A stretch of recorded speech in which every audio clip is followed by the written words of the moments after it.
नमस्कार, स्वागत है आपका ओमान न्यूज़ हिंदी में एक बार फिर से। मिनिस्ट्री ऑफ हेल्थ के अनुसार ओमान में पिछले 24 घंटे में 1084 नए कोविड मामले सामने आए हैं। 12 लोगों की दुखद मृत्यु हुई है। टोटल नंबर ऑफ केस की बात करें तो 2,88,138 पहुंच चुका है टोटल संक्रमण की संख्या, और मरने वालों का आंकड़ा 3,484 को क्रॉस कर गया। पिछले 24 घंटे में 130 लोगों को हॉस्पिटल में एडमिट कराने की आवश्यकता पड़ी है, और ओमान में आईसीयू में एडमिट होने वाले टोटल रोगियों की संख्या 1,265 ही बची है।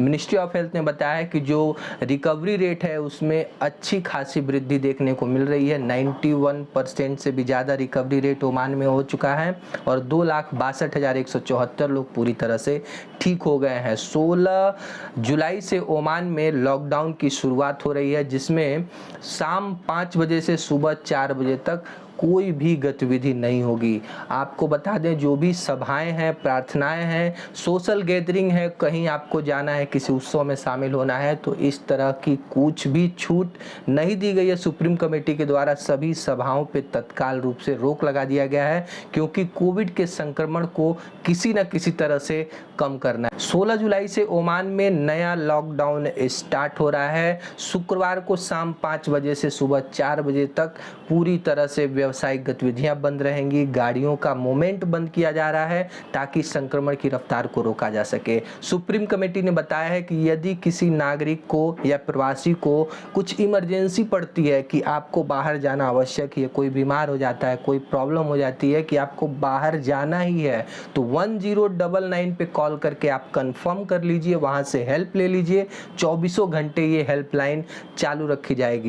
रॉयल मान पुलिस ने बताया है कि डोफार गवर्नमेंट में खरीफ का जो सीजन है वो स्टार्ट होने वाला है, और ऐसे में इंटरनेशनल टूरिस्ट और ओमान के नागरिकों के लिए इस गवर्नमेंट में घुसने का कुछ रूल एंड रेगुलेशन है कि यदि आप ओमान में रह रहे हैं तो कम से कम कोविड का 1 डोज आपको लेना पड़ेगा, तभी जाकर के आप डोफार में एंट्री कर पाएंगे। और यदि आप विदेश से आ रहे हैं, बाहर कंट्री से आ रहे हैं, तो आपको कंप्लीट वैक्सीनेशन की आवश्यकता है, और वो ही वैक्सीन लगवाइए जो ओमानी सरकार ने अपने देश में मान्यता दी है। मस्कट में आज सुबह बहुत भयानक बारिश हुई और रोडों पे पूरी तरह से पानी ही पानी देखने को मिला। ओमान के मौसम वैज्ञानिकों ने बताया है कि इस समय आपको समुद्र तट से भी दूर रहना चाहिए, क्योंकि अरब सागर में 2 मीटर से 4 मीटर तक ऊंची लहरें उठ सकती हैं। तो तैराकी का यदि आपने मन बनाया है, बच्चों को लेकर के बीच पे जाना चाहते हैं, तो आपको अधिक सेफ्टी बरतने की जरूरत है।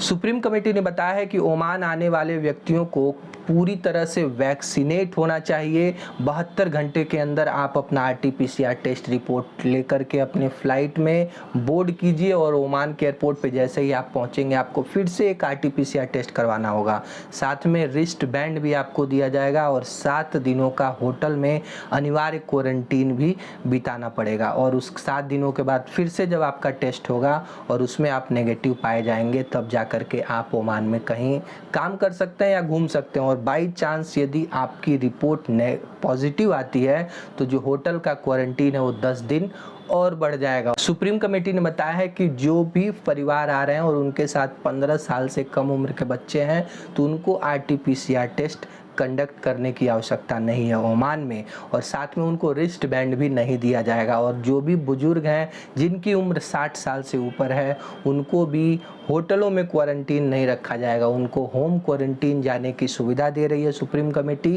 भारत, पाकिस्तान और बांग्लादेश के लोग ओमान यदि जाना चाहते हैं तो ओमान के ट्रैवल एजेंटों ने आप लोगों के लिए बहुत ही अच्छा पैकेज का ऐलान किया है, जिसमें 290 ओमानी रियाल आप खर्च करके ओमान पहुंच सकते हैं। जी हाँ, मालदीव के रास्ते। मालदीव में आपको 15 दिनों तक का होटल में बुकिंग, खाना पीना, फ्लाइट टिकट, हर चीज इस पैकेज में इंक्लूड है, क्योंकि भारत, पाकिस्तान या बांग्लादेश से आप 15 दिन जाकर के मालदीव के होटलों में रहेंगे, और वहाँ पे क्वारंटीन नहीं रहना है, क्योंकि वहाँ पे आप छुट्टियां मनाएंगे 15 दिन, और उसके बाद जब 15 दिनों का आप समय एक्सपेंड कर लेंगे फिर आप वहां से ओमान आ सकते। 13 जुलाई से इस पैकेज का ऐलान किया गया है और ओमान में काम करने वाली बहुत सारी कंपनियों ने इस पैकेज में इंटरेस्ट दिखाया है, क्योंकि उनके जो वर्कर हैं वो अपने देशों में फंसे हुए हैं, जो छुट्टी में गए थे, जिनका वीज़ा निकला हुआ है, वीज़ा एक्सपायर हो रहा है, ऐसे लोगों को बुलाने के लिए जो कंपनियां हैं